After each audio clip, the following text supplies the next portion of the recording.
मैंने क्या कहा था आपको कि ये पाकिस्तानी टीम है, भरोसा रखें इस पे कि ये कुछ भी हर कर सकती मैच को है। पैसा वसूल बना के ही रहेंगे। तो छोटा टोटल था, लेकिन कैसे आप कैसे टोटल छोटा छोड़ें, आगे टीम देखें। ये मत कीजिएगा कि हर इंटरनेशनल टीम को हम इक्वल, आप सलमान अली आगा नहीं बनिएगा कि हम हर किसी को उसी हिसाब से खेलते हैं। मसला ये है कि फालतू में एग्रेसिव हो रहे हैं। मैं ये कह रही हूँ छोटे से टोटल के बावजूद भी पाकिस्तान ऐसे जीती है। That's what I am trying to put कह रहा हूँ छोटे सा टोटल छोड़ें, आप ये देखें टीम कौन सी थी आगे, तो इसी से खेलना था ना। अभी क्या करते जब आई हाँ, ये टीम थी। वही है सिचुएशन। तो भाई कल हुआ ये कि जब मैच का आगाज हुआ तो जिम्बाब्वे के प्लेयर्स ऐसा खेल रहे थे जैसे कि सामने जिम्बाब्वे के बॉलर्स ही बॉलिंग करा रहे थे, कोई खातिर में नहीं ला रहा था। और 70 ऑड पार्टनरशिप कर दी पहले विकेट में। वो तो फिर भला हो दीगर बॉलर्स का, जिसमें साइम अयूब और दीगर आए, उन्होंने कुछ आउट करना दीगर शुरू बॉलर्स किए। में साइम अयूब आए? हाँ नहीं, साइम अयूब और दीगर, क्योंकि साइम अयूब तो टॉप विकेट टेकर है ना हमारे। ठीक है। तो उसके बाद फिर मोहम्मद नवाज ने और बाकियों ने अच्छी कारकर्दगी दिखाई बॉलिंग में, तो बॉलिंग में हमने तो उनको खींच लिया। लेकिन फिर उसके बाद शुरू हुई एक हॉरर स्टोरी, एक खौफनाक कहानी, और वो थी पाकिस्तानी बल्लेबाजी की। एक के बाद एक पहला आउट, दूसरा आउट, बाबर आजम डक पे आउट हो गया। देखिए ये अच्छा हुआ, क्योंकि देखिए कल अगर बाबर स्कोर करते तो लोग क्या बोलते, अरे बाबर तो सिर्फ जिम्बाब्वे के खिलाफ 100 बना दिया। बाबर ने कहा भाई मैं बड़ी टीमों के खिलाफ खेलता हूँ, श्रीलंका के खिलाफ मैं बाकी बच्चों को चांस देता हूं कि वो परफॉर्म करें। और देखिए उन्होंने बाकी बच्चों को, जैसे कि फखर ने अच्छा कर लिया, कल 44 बना लिया उन्होंने। फिर उस बाद द गुड थिंग वाज कि उस्मान खान जो थे he stayed till the end, और उन्होंने एक अच्छी कारकर्दगी दिखाई। एक तो क्रिकेट से जुड़ी है ये खबर, और दूसरी खबर ये कि कल एमर्जिंग एशिया कप जो राइजिंग स्टार हैं उन्होंने यूएई को हरा दिया। और ये राइजिंग स्टार जो है ना, वो सिखा रहे हैं बड़ों को, जूनियर टीम सीनियर को सिखा रही है कि ऐसे खेलते हैं मिनोस के खिलाफ। फैसल, मैं आपको एक बात बताऊं, हमारी जो जूनियर टीम है ना, वो कंसिस्टेंटली हमें अच्छा ही करके देती है। जब यही जूनियर्स आपकी सीनियर टीम के साथ आके खेलना शुरू होते हैं तो वहां पर असल में पता चलता है कि भैया क्या ऐसे फ्लॉज थे इनके क्रिकेटिंग स्टाइल में थे जिसकी वजह से ये आगे आके परफॉर्म नहीं कर पाए। इसीलिए फिर हम सुफियान मुकीम को जो है इंटरनेशनल खिला के और फिर दोबारा एमर्जिंग में ले आते हैं। हमारे साथ मौजूद है क्रिकेट एक्सपर्ट सैयद हैदर अली। अस्सलाम वालेकुम हैदर भाई, बहुत शुक्रिया आपके वक्त के लिए। तो ब्लड प्रेशर ऊपर नीचे होना, शुगर में कमी होना और दिल की धड़कनों का बढ़ जाना, रफ्तार का ऊपर नीचे होना, ये एक क्रिकेट फैन के लिए आम बात है पाकिस्तान के। आपने भी कल यही सारी चीज़ें ऑब्जर्व की होंगी पाकिस्तान के मैच में। कह सकते हैं आप, ऐसा ही था शायद, लेकिन मुझे पहले से यकीन था कि पाकिस्तान आसानी से जीत जाएगा, क्योंकि पाकिस्तान टीम जो है बाज़ाहिर और यकीनी तौर पर मजबूत है जिम्बाब्वे की टीम से। जिम्बाब्वे में ना तजर्बाकार भी हैं कुछ, और कुछ जो है उम्र रसीदा हैं, 40 साल के भी हैं, 38 साल के भी खेल रहे हैं। उसमें एक उनके बॉलर जो है वो 10 साल के बाद T20 क्रिकेट खेल रहे थे, तो उनकी टीम जो है। लेकिन फिर भी देखिए उन्होंने कैसी तगड़ी टक्कर दी हमें, हम तो इस पर रो रहे हैं। जी बिल्कुल। देखें, पाकिस्तानी टीम की ये खास बात है, अभी जैसे आप कह रहे थे फैसल, कि आसान चीज़ को जब तक मुश्किल हम ना बना लें तो वो मज़ा नहीं आता है। तो यही पाकिस्तानी टीम ने किया। बैटिंग जो है उसमें थोड़ी सी उन्होंने लापरवाही दिखाई। बाबर आजम जिस तरह आउट हुए, उनकी नज़र कहीं और थी, आंखें बॉल पर नहीं थी, उसी वजह से आउट हुए।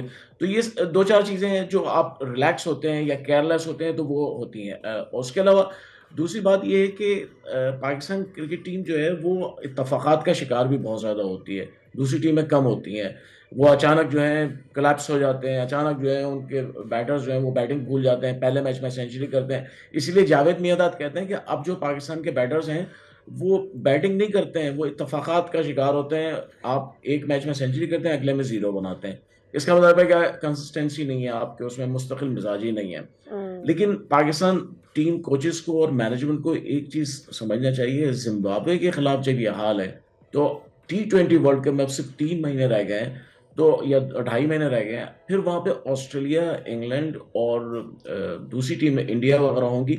फिर आप क्या करेंगे जब आप एक छोटी सी टीम, कमज़ोर सी टीम के खिलाफ आपका ये हाल है। वैसे हमारा तो रिकॉर्ड है, हम अमेरिका से हार गए, हम हैदर ओमान से भाई, बड़ी क्या मुश्किल से आपको ये लगता है कि ये हमारा बहुत पुराना साइकोलॉजिकल प्रॉब्लम है कोई? आप देखें, हम पहले जब बांग्लादेश बहुत कमज़ोर थी और हमारी स्टार स्टडेड टीम होती थी जिसमें वक़ार यूनिस भी थे, वसीम अकरम भी थे, तो भी हम एकदम से कुछ ऐसा कर देते थे कि किसी बहुत ही छोटी टीम से हार जाते थे। फिर बीच में शाहिद आफरीदी, यूनिस खान वाली टीम के साथ भी हमने ये देखा है मसला। अब आके ये टीम तो खैर किसी से भी हार सकती है और जीतने को किसी से भी जीत जाती है। तो आपको लगता है कि हमारा ये एटीट्यूड का प्रॉब्लम भी है कि स्ट्रॉन्ग टीम के आगे हम पहले ही ढह जाते हैं और वीक टीम के आगे हम समझते हैं कि जी इनसे तो हम जीत ही जाएंगे, तो भी हम जो है टाइट करते हैं या हार जाते हैं? देखिए जी बिल्कुल, देखिए ये सिर्फ उस वक्त होता है जब आप प्रोफेशनल नहीं होते, आपके अंदर प्रोफेशनलिज्म की कमी होती है, संजीदा नहीं होते आप अपने गेम से। क्योंकि क्रिकेट जो है वो टीम गेम है, लेकिन टीम गेम के साथ उसमें इंडिविजुअल गेम भी है। हर आदमी का अपना एक इंडिविजुअल इनफरादी खेल है। उसमें जब आप संजीदा नहीं होते हैं, आपने माजी की बात की, माजी में ऐसे बहुत सारी मिसालें हैं, लेकिन उस वक्त क्या था, कहा जाता फिक्सिंग हो गई, पैसे ले लिए, इस किस्म की बातें होती थी। अब ये वाली बातें तो अब नहीं हो पाती हैं, क्योंकि बहुत ज़्यादा सबके ऊपर चेक है, लेकिन मिजाज नहीं बदला है। शायद हो सकता है अंदाज बदल गया हो हारने का, आज में अच्छा, वही चीज़ शामिल है। इसमें एक चीज़ और मैं ऐड करना, चले हमने मिल बांट के बुराई तो कर ली सारी चीज़ें, कुछ पॉजिटिव्स अगर देखा जाए हैदर भाई, मोहम्मद नवाज तो मेरा मैच जी विनर है, एक बार कहा था बाबर ने, जी बिल्कुल और अब जी जी नवाज ने जो कमबैक किया है, one of the most improved cricketer. हम करते थे कि यार ये क्यों उसको आप खामखा ऑलराउंडर बनाने की कोशिश कर रहे हैं, बट उसको एक रोल दिया गया और उसने बखूबी निभाया। और एशिया कप में श्रीलंका के खिलाफ मैच जिताना हो कि अफगानिस्तान के खिलाफ मैच जिताना हो विद बैट एंड बॉल, और अभी येस्टरडे भी और इससे पहले साउथ अफ्रीका श्रीलंका की सीरीज में भी, तो Nawaz is one of the most improved बिल्कुल क्रिकेटर। देखिए बिल्कुल, मोहम्मद नवाज जो है बड़े हैंडी क्रिकेटर हैं, शोएब मलिक की तरह। जैसे माजी में शोएब मलिक होते थे, बिल्कुल बिल्कुल उस वक्त जब सब नाकाम होते थे वो स्कोर कर जाते थे या बॉलिंग विकेटें ले जाते थे या फील्डिंग में, तो नवाज, दो आदमियों ने काफ़ी अच्छा कमबैक किया, नवाज ने भी और फ़हीम अशरफ ने भी। मैंने फ़हीम अशरफ में बज़ाहिर खुद बहुत तनकीद की है हमेशा, लेकिन पिछले 2 सीरीज से फ़हीम अशरफ ने काफ़ी उन्होंने डेवलप किया अपने आप को। इसी तरह मोहम्मद नवाज, हालांकि मोहम्मद नवाज अब उस फेस में आ गए जहाँ पर उनकी बहुत ज़्यादा क्रिकेट नहीं है, मेरे ख्याल से 1-1.5 साल की क्रिकेट है, उसके बाद वो रिटायर हो जाएंगे या उनको निकाल दिया जाएगा, कोई उनको रिप्लेस कर लेगा। लेकिन अभी वो अपने टॉप पे आ गए। लेकिन मैं आपको एक बताऊँ कि जावेद मियां, मैं हमेशा जावेद मियां को कोट करता हूँ, क्योंकि वो बातें हमेशा बड़ी अच्छी मजे की करते हैं। वो कहते हैं क्रिकेटर तो बनता ही 30 साल के बाद है। वो कहते हैं क्रिकेट तो वही नवाज के साथ है कि जब उन्होंने 30 क्रॉस कर लिया तो वो बड़े क्रिकेटर बन गए।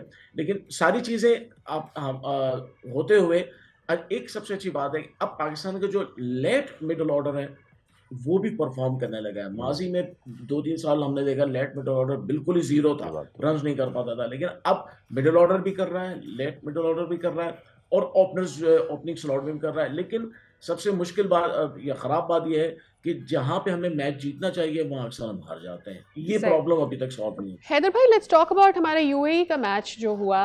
इमर्जिंग टीम हमारा बड़ा अच्छा कर रही है, इंडिया को हराया, कल बड़ा अच्छा किया। मेरे जहन में ओवर एंड ओवर यही बात आ रही है, हमारी अंडर 19 टीम ने एशिया कप में बड़ी अच्छी परफॉर्मेंस दी थी, कई नाम हमने उससे निकाला, साइम को हमने वहां से निकाला, 1-2 और नाम मैं ऐसे ले सकती हूँ।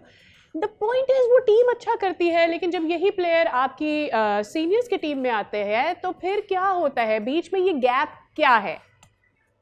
देखिए बड़ा सिंपल सा जवाब है इसका, लेवल चेंज हो जाता है। देखिए आप जब इंटरनेशनल लेवल पे, इस लेवल पे सीनियर्स में खेलते हैं, वहाँ पे आपके मुखालिफ टीमें जो हैं बड़ी कम्पैक्ट होकर आती हैं। अभी जो एमर्जिंग एशिया कप हो रहा है, इसमें पाकिस्तान टीम में 3 या 4 प्लेयर्स ऐसे हैं जो इंटरनेशनल क्रिकेट ऑलरेडी खेल चुके हैं और इरफान खान कैप्टन है। लेकिन दूसरी टीम जैसे इंडिया को हराया, इंडिया में कोई ऐसा प्लेयर नहीं जिसने इंटरनेशनल क्रिकेट खेली हो। उनके सारे वो हैं, उन्होंने ख्याल रखा कि 25 साल से ऊपर का दो, उसमें सिर्फ 2 प्लेयर्स हैं जो IPL खेलते हैं, उसके अलावा कोई भी ऐसा नहीं है जो IPL भी खेलता हो। हमारे जो है उसमें कम से कम 4-5 लड़के जो हैं वो PSL खेलता है। तो ये टीम बनाने, जैसे 6 साइड में हांगकांग गई थी, हमने अब्बास आफरीदी जैसे हमारे इंटरनेशनल क्रिकेटर को भेज दिया, और उसमें तो ये थोड़ा सा लेवल उस वक्त आप जब मुकाबिल आपका लेवल का नहीं होता है तो आप जीतते चले जाते, लेकिन जब आप नहीं हैदर भाई, इसमें मैं आप दोनों से एक रिस्पेक्टफुली डिफर करूं।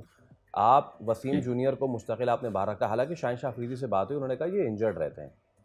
वसीम जूनियर को आपने बाहर रखा मुसलसल, आपने उसको रेगुलर स्पॉट नहीं दिया। आपने अब्बास आफरीदी को मुसलसल बाहर रखा, आपने उसको रेगुलर स्पॉट नहीं दिया। इरफान खान नियाज़ी ने ऑस्ट्रेलिया में जाके परफॉर्म किया है, ऑस्ट्रेलिया में जाके, तो क्यों है वो इमर्जिंग में, और क्यों मैं तो फिर कह रहा हूँ या अल्लाह शादाब खान के शर से इन बाकियों को बचा, क्योंकि शादाब खान डोमेस्टिक नहीं खेलते, सीधा कप्तान या वाइस कप्तान आके बनते हैं वो। सो ये है प्लेयर्स में नहीं है प्रॉब्लम उनको अपॉर्चुनिटी देने में। बिल्कुल, देखिए एडजस्ट करना पड़ता है आपको, आपके प्लेयर्स जो आप इरफान खान को आपने साउथ अफ्रीका में सीरीज खिलाई, और साउथ अफ्रीका से पाकिस्तान टीम जब जैसे ही पाकिस्तान आई खेलने वो ड्रॉप हो गया, चैंपियंस ट्रॉफी में आपने उन्हें ड्रॉप कर दिया। यानी आप प्लेयर्स को जगह उस वक्त देते हैं वहां पे जहां मुश्किल होती है परफॉर्मेंस, और फिर वहां से दोबारा निकाल के वही अपने मनपसंद खिलाड़ी आ जाते हैं आपके, जिनको आप हमेशा रखना चाहते हैं, चाहे उनकी परफॉर्मेंस हो या ना हो। हारिस रऊफ पे मैं हमेशा कहता हूँ कि अब उनकी बॉलिंग इस काबिल नहीं है, लेकिन वसीम को ड्रॉप कर करके उनको खिलाया जाता है। वसीम बड़े टैलेंटेड है, आपने वसीम की मिसाल दी, और ऐसे हमारे बहुत सारे प्लेयर हैं। लेकिन अब टाइम आ गया, देखिए मैंने कल भी ये एक जगह बात की थी कि फ़खर जमान उनका प्राइम टाइम खत्म हो चुका है, अब उनको छोड़ दीजिए। वो जो 30 40 35 रन कर रहे हैं वो हो सकता है आपके कुछ काम आ रहे हो, लेकिन आगे देखिए नासिर हुसैन इंग्लैंड के कैप्टन थे, और उन्होंने 2003 के वर्ल्ड कप में रिटायरमेंट ले ली थी जबकि वो 31 ईयर्स के थे। तो उनसे किसी ने पूछा आप तो अच्छा खेल रहे हैं, क्यों हो रहे हैं? तो उन्होंने कहा मुझे मसला अपने से नहीं बल्कि उन प्लेयर्स का ख्याल है जो मेरे पीछे आ रहे हैं, उनको जगह नहीं मिल पा रही है। हाँ हैदर भाई, इस मॉरल लेवल तक पहुंचने में हमें बड़ा टाइम लगेगा। सब्सक्राइब करें और बेल दबाएं ताकि कोई खबर रह न जाए।